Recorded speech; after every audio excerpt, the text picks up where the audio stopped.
Allah subhanahu wa ta'ala asks us a question in the Quran. Allah asks, بعد أعوذ بالله من الشيطان الرجيم أفمن شرح الله صدره للإسلام فهو على نور من ربه.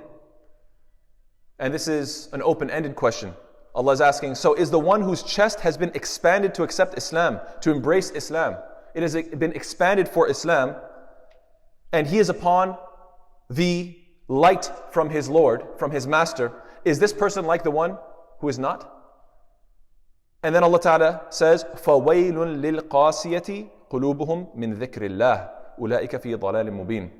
Then woe to those, destruction for those whose hearts are hardened against the remembrance of Allah. Why? It is them. Those are the ones who are in clear error. Today, inshallah ta'ala, what I'd like to talk about is being harsh-hearted. Allah Ta'ala warns us of having a hard and harsh heart. So what are some of the symptoms? How can we know if we are suffering from this sickness of the heart? How can we look into ourselves? What are the symptoms of this individual? I'd like to talk about 4 main qualities that we need to really focus in on, inshallah ta'ala. There are many more, I'm sure, but I'd like to focus on 4 main qualities. What are they? Number 1 is, when you have a harsh heart, the individual is incapable of handling emotions. Because their heart is just too harsh, they can't handle emotional situations. They are, first and foremost, unable to identify, specify, and describe their own emotional state. And as such, when nobody understands the way they're feeling, what do? They blame others. They get upset. And they say, you just don't understand me. And perhaps it is the case that the person is not making their effort to understand, but it's also possibly the case that you're not being clear because you don't know how to look internally and discover exactly what the problem is. And as a result of this, the individual who has a harsh heart, because they feel so misunderstood and because they are so emotionally confused, what happens? They often have emotional outbursts. They explode and have all sorts of emotional outbursts. They're unable to handle emotionally charged situations. When it comes to a conversation about, I don't know, some show or movie or sports or this or that or the other, maybe they can handle that conversation. The moment something serious comes up, the moment something important comes up, what happens? They just can't handle those conversations. They have to walk away. Why? What's wrong with talking about something real, something serious, something important? They can't handle it. They are going to explode or it's just not going to work. And oftentimes, because they know they can't handle their emotions, what happens? They realize that they have to quell themselves or cope with this emotional state by some sort of destructive behavior. The most extremes would be having some sort of emotional crisis, and so drinking alcohol, doing drugs, whatever the case is. Less intense situations would be something like putting your brain asleep by watching some show, some movie, listening to music, doing whatever you need to do to shut your brain off. Why? Because you can't handle the way you're feeling, you don't understand the way you're feeling, you can't deal with the individual or deal with the situation, and therefore you essentially put yourself to sleep by shifting the attention to something that will simply, make you relaxed. So that's the first quality. The first quality is what? The inability to handle their emotions. What's the second quality? The second quality is how the hard-hearted person makes other people feel. How does this person make others feel? The people that are around them, friends and family and so forth. They make their friends and family feel alone. Even though I'm sitting with you and I'm in your company, I don't feel like I'm really with you. You're here, but you're not here, in a way. They can't relate to somebody's pain. They can't relate to their problems. They are, in a word, tone deaf. The type of person who just simply doesn't understand. They perhaps sometimes offer words of sympathy if you're going through something difficult, but their words of sympathy seem almost robotic, insincere, as if it's been rehearsed or something that they've heard somewhere else. It's not coming from deep within. It's as if you're dealing with their representative, not a real individual. Nobody knows exactly what they feel, and this is, of course, going back to the first point, because they don't know how to express it properly or even interpret their own feelings properly. And as a result of this, the people around them always need to tiptoe. They always need to be careful. I don't know what I'm going to say that's going to set this person off. I don't know, I might say the wrong thing and the person will explode. So they always need to be very careful with everything they say. They don't know what word might trigger them and make them get very upset. This is the harsh-hearted person that must be tiptoed around by everybody else. And as a result of this, they oftentimes find themselves in arguments. They argue with lots of people. And if you talk to them about, argumentation, say, oh yeah, I got into a fight with this person, I got into a fight with that person, oh yeah, one time I was arguing with this person. And at some point, you really have to ask yourself, if you're at war with the whole world, maybe it's not the world's fault. Maybe it's you. If you are constantly in battle, it's natural that, you have disagreements here and there. But if you are constantly in some sort of fight with other people, it's not the whole world. You have to check yourself. The problem is with you. So yes, number one is the inability to handle emotions. Number two is the harsh-hearted person, how they make other people feel. Alone and isolated, and as if nobody ever has to be very careful around them. The third quality is what? When you confront them with this issue, when you confront them and try to talk to them and say, listen, you have this harshness about you, you need to improve, they will not take responsibility. They don't want to accept the blame or the responsibility. In fact, instead, they always put off the blame and point to other people. And so you'll often hear them say, oh, you don't understand me, or you're too sensitive, or you are interpreting it wrong. Oh, the reason why you're saying this is because you're always out to get me, and you always are my enemy, and you always take other people's side, and so on and so on and so forth. They always find a reason to say that every single person that sees the same thing, they're all seeing it wrong. And it gets to a point where really the whole world is conspiring against you, or maybe it's possible that everybody's seeing the same thing, because that's exactly what it is. As the expression goes, if it walks like a duck, if it quacks like a duck, it's probably a duck, right? So if it has all the qualities, it is what it is. And finally, even if they've offended this person and that person, this person, that person, one of the easiest ways to take refuge is what? To say that, downplay people's emotions. You downplay their emotions. Say, well, this doesn't really matter, and that's not so important, and that's okay. And the fourth and final quality of the person who is hard-hearted is the negative effects, the long-term negative effects that this behavior has on the individual. That number one, they very quickly jump to conclusions. That instead of being the type of person that analyzes the situation and is pensive and really thinks about the problem, they jump to conclusions and are quick to blame. Number two, they hold grudges for long periods of time. And as a result of this, holding grudges, they are unable to maintain long-term, meaningful relationships. And this is a clear red sign, so I hope everybody pays close attention to this. If you have had friends in your life from high school, but you aren't in contact with any of them anymore, or during your university, college days, but you've cut them all off, and you had friends from your first job, or your second job, or your third job, or when you lived in this city, or in that city, or in this country, or in that country, and consistently throughout your life, you've been cutting and cutting and cutting relationships with all those people, and you are unable to maintain long-term relationships, then maybe you have a problem.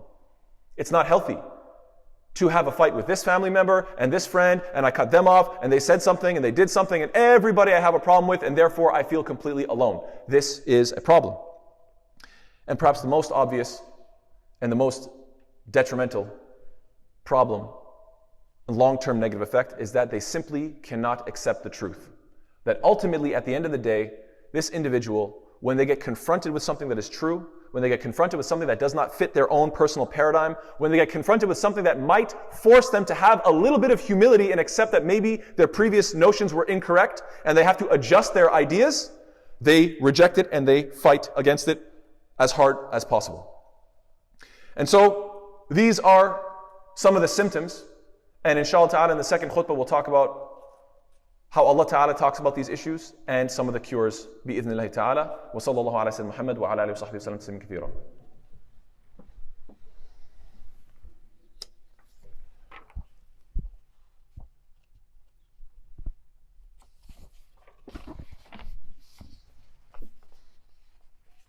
Bismillah walhamdulillah wa salatu wa salam ala rasulillah.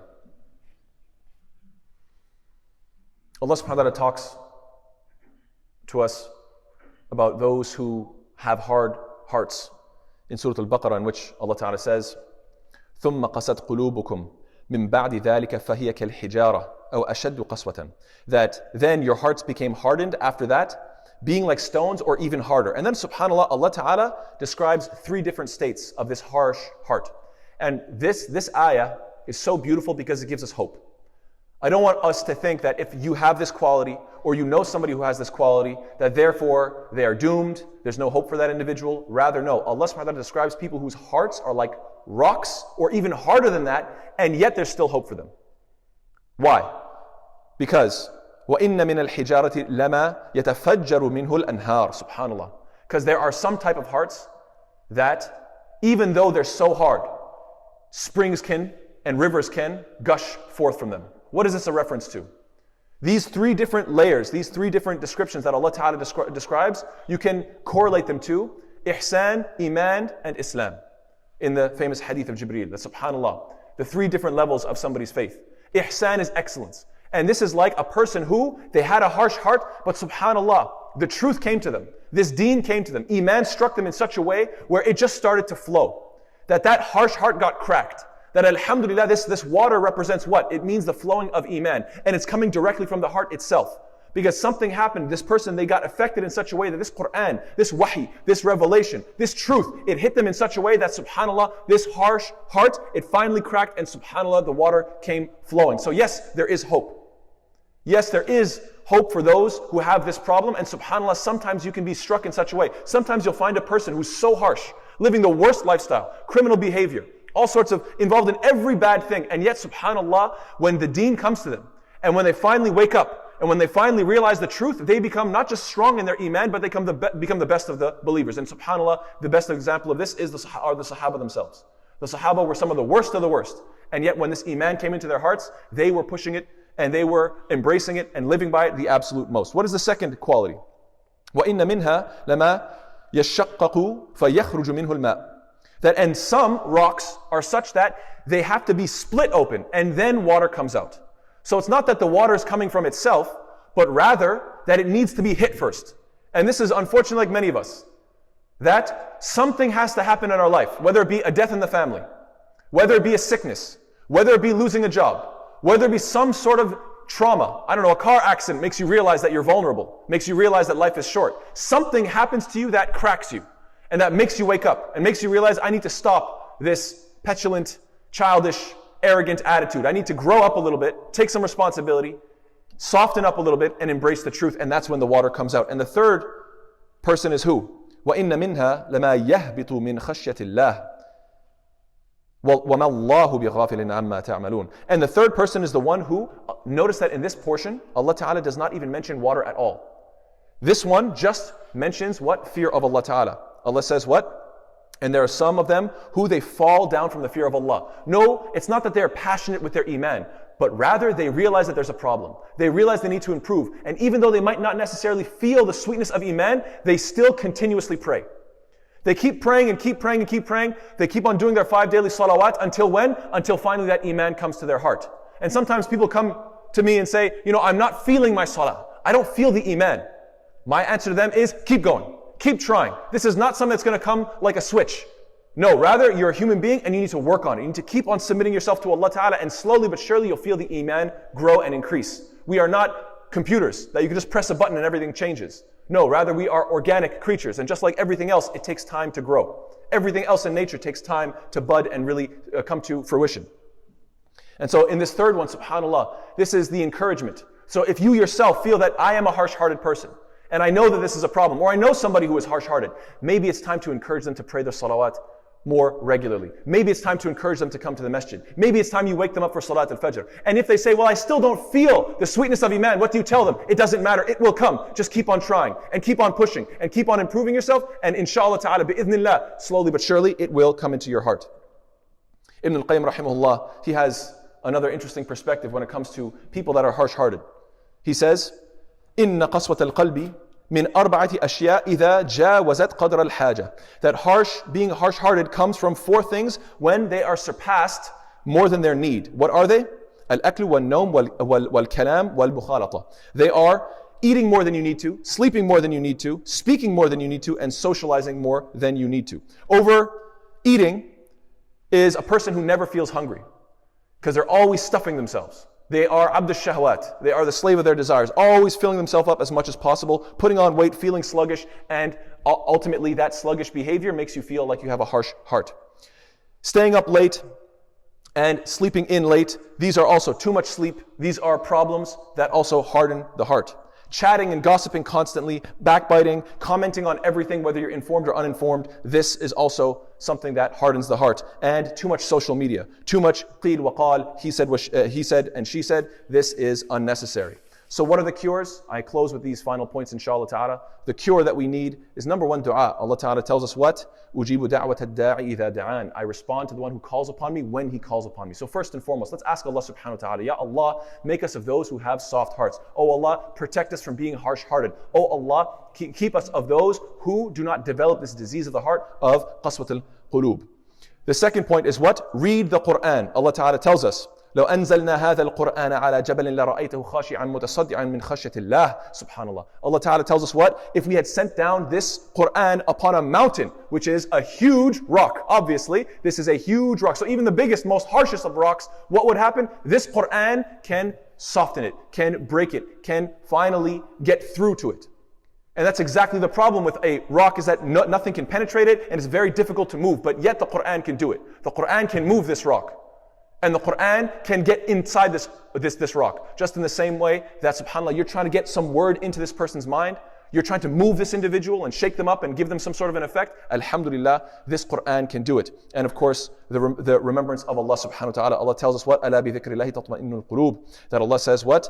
Unquestionably, it's by the remembrance of Allah that hearts find rest. So just as we began and talked about qaswat al-qalb comes from what? A lack of dhikrullah. In the same way I close. That subhanAllah, it all comes back to what? The remembrance of Allah subhanahu wa ta'ala. If you want to improve yourself and transform this quality, start first and foremost by remembering Allah. Wherever you are, whatever you're doing. Keep Allah ta'ala's dhikr on your tongue. Keep your tongue moist with the remembrance of Allah, and may Allah ta'ala make us of those whose hearts are never harsh, but rather are soft and embracing of the truth. Ameen ya Rabbil Alameen. Allahumma ahdina fi man hadayt, wa afina fi man afayt, wa tawallana fi man tawallayt, wa barik lana fi ma a'tayt, wa qina sharra ma qadayt, fa innaka taqdi wa la yuqda alayk, innahu la yadhillu man walayt, wa la ya'izzu man adayt, tabarakta rabbana wa ta'alayt, rabbana atina fi dunya hasana, wa fil akhirati hasana, wa qina adhab an-nar, wa sallallahu ala sayyidina Muhammad, wa ala alihi wa sahbihi sallam tasliman kathira, wa aqim as-salat.